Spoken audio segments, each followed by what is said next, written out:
தேவலோகத்தில் சித்திரகுப்தன் அடுத்து யாருடைய மரணம் என்று கணக்கிட்டு யமதர்மனிடம் அந்த பட்டியலை கொடுத்தான். அதை பார்த்த யமதர்மன் யமதூதனை அழைத்து, ஒரு பெண்ணின் உயிரை இன்று நீ எடுக்க வேண்டும் என்றும் அந்த பெண் யார் என்று அடையாளம் காட்டி யமதூதனை பூலோகத்திற்கு அனுப்பி வைத்தார். அந்த பெண்ணின் கணவன் ஒரு வாரத்திற்கு முன்புதான் ஒரு விபத்தில் மரணமடைந்திருந்தான். அவன் இறக்கும் போது நிறைமாத கர்ப்பிணியாக இருந்தவளுக்கு இப்போதுதான் ஒரு அழகான பெண் குழந்தை பிறந்து ஒரு வாரம் ஆகிறது. இப்போது இவளின் உயிரையும் எடுத்துவிட்டால் அந்த குழந்தையின் நிலை, ஐயோ, நினைத்து பார்க்கவே பாவமாக இருக்கிறது என்று உயிரை எடுக்க வந்த யமதூதன் அந்த பெண்ணின் உயிரை எடுக்காமல் மீண்டும் தேவலோகம் சென்றான். யமதூதன் அந்த பெண்ணின் உயிரை எடுக்காமல் வருவதை அறிந்த யமதர்மன் கடும் கோபத்துடன், யமதூதனே, என் கட்டளையை ஏற்று நடந்து கொள்வதுதான் உன் வேலை. பிறப்பவர்கள் அனைவரும் இறப்பார்கள் என்பது உலகறிந்த விஷயம். அப்படி இருக்கையில் நீ அவளிடம் கருணை காட்ட வேண்டிய அவசியம் என்ன என்று கோபத்தை கூட்டிய யமதர்மன் உடனே யமதூதனின் ஒரு கண், ஒரு கை, ஒரு கால், இந்த மூன்றையும் ஊனமாக மாற்றினார். மனிதர்களின் வாழ்க்கை பற்றியும் அதன் தேவ ரகசியங்களை தெரிந்து கொள்ளும் வரை நீ இந்த ஊனத்துடன் பூலோகத்தில் இருப்பாய். ஒவ்வொரு ரகசியம் புரியும் போது நீ பழைய நிலைக்கு திரும்பி மீண்டும் தேவலோகத்தை அடைய முடியும் என்று யமதூதனுக்கு சாபம் தந்து பூலோகத்திற்கு அனுப்பிவிட்டார்.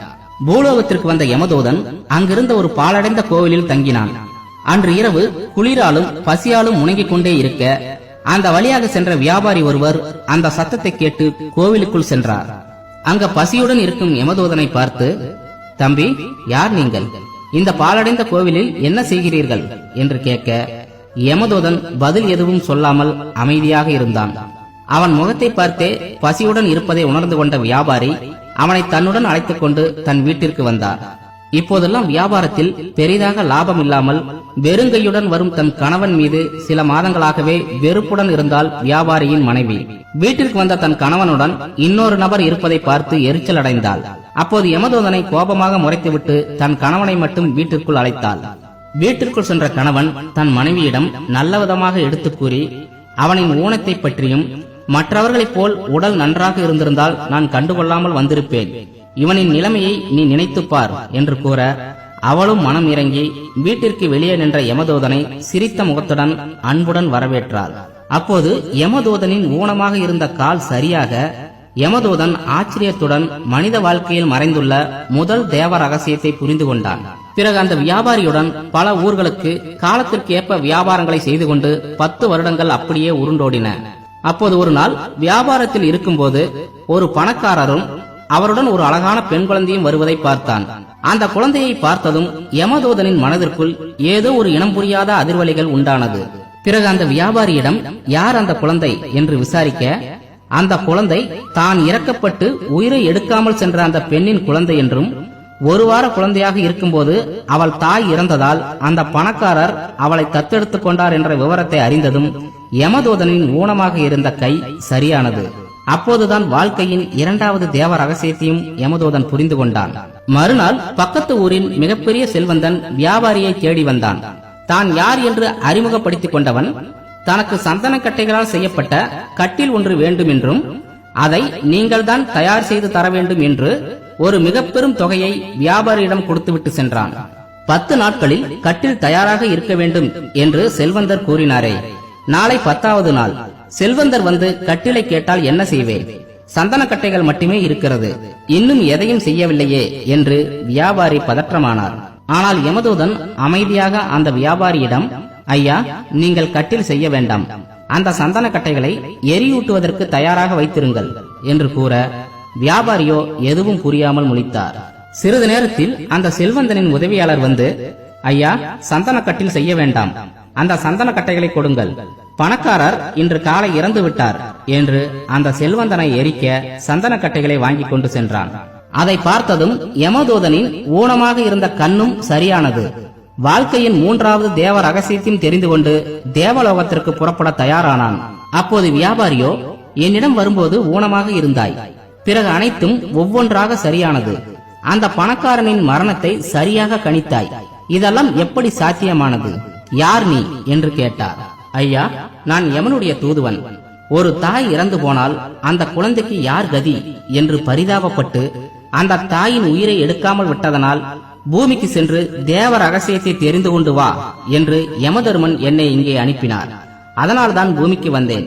இப்போது அந்த தேவ ரகசியங்களை தெரிந்து கொண்டேன். நான் திரும்ப தேவலோகத்திற்கு செல்கிறேன் என்று யமதூதன் கூற, மனிதர்களின் தேவ ரகசியமா? அப்படியென்றால் என்ன?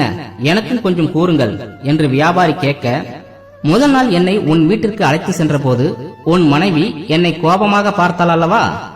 அப்போது அவள் முகத்தில் தரித்திர தேவி தெரிந்தது. 10வது நிமிடம் என்னை சாப்பிடவா என்று கூப்பிடும்போது அந்த முகத்தில் அன்னை மகாலட்சுமி தெரிந்தார். அப்போது இந்த உலகத்தில் ஒருவன் பணக்காரனாக இருப்பதற்கும் ஏழையாக இருப்பதற்கும் அவனுடைய எண்ணங்கள் தான் காரணம் என்று தெரிந்து கொண்டேன். ஒருவனின் வாழ்க்கையில் தரித்திரம் போய் மகாலட்சுமி வருவதற்கு 10 நிமிடங்கள் தான் தேவை என்றும் தெரிந்து கொண்டேன். அது எப்போது எப்படி வேண்டுமானாலும் நடக்கலாம் என்றும் தெரிந்து கொண்டேன். இது நான் உணர்ந்த முதல் தேவ ரகசியம். 10 வருடம் கழித்து ஒரு செல்வந்தன் ஒருவருடன் ஒரு பெண் குழந்தை வந்தாள் அல்லவா? அதுதான் நான் இதன் அம்மா இறந்து விட்டால் யார் பார்த்துக் கொள்வார்கள் என்று நினைத்த குழந்தை. நிஜமான தாய் வறுமையில் தவித்துக் கொண்டிருந்தாள்.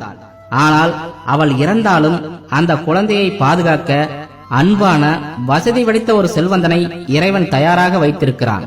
ஒரு யமதூதனாகிய எனக்கே அந்த குழந்தையின் மீது கருணை இருக்கும் போது இறைவனுக்கு இருக்காதா? அவன் அதற்கு ஒரு மாற்று வழி வைத்துக் கொண்டுதான் அந்த உயிரை எடுப்பான். இது நான் உணர்ந்த 2வது தேவ ரகசியம் என்று யமதூதன் கூறினான். 3 நாட்களில் சாகப் போகிறவன் இன்னும் 20 வருடங்கள் நான் உயிரோடு இருக்கப் போகிறேன் என்று நினைத்துக் கொண்டு விலை உயர்ந்த சந்தனக்கட்டில் செய்யும்படி உங்களிடம் ஒரு செல்வந்தன் பணம் தந்தான் அல்லவா?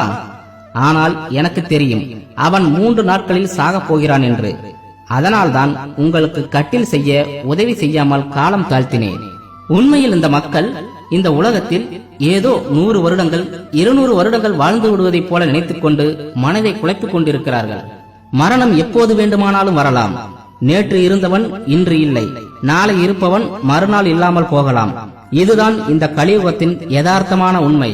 அது தெரியாமல் ஒவ்வொருவரும் நான் மட்டும் அதிக நாட்கள் இருப்பேன் என்றும் மற்றவன் தான் செத்துக் கொண்டிருக்கிறான் என்று நினைக்கிறான் அல்லவா? அதுதான் நான் உணர்ந்த 3வது தேவ ரகசியம். ஒவ்வொருவரும் எதிர்காலத்தை நினைத்து தேவையில்லாமல் பயப்படுவதால் தான் உலகமே நிம்மதியில்லாமல் இருக்கிறது. உண்மையில் நாம் அடுத்த நாள் இருப்பது நம் கையில் இல்லை என்ற மனநிலையுடன் வாழ்ந்தால் மட்டுமே நிம்மதியை நிறைவாக அனுபவிக்க முடியும்.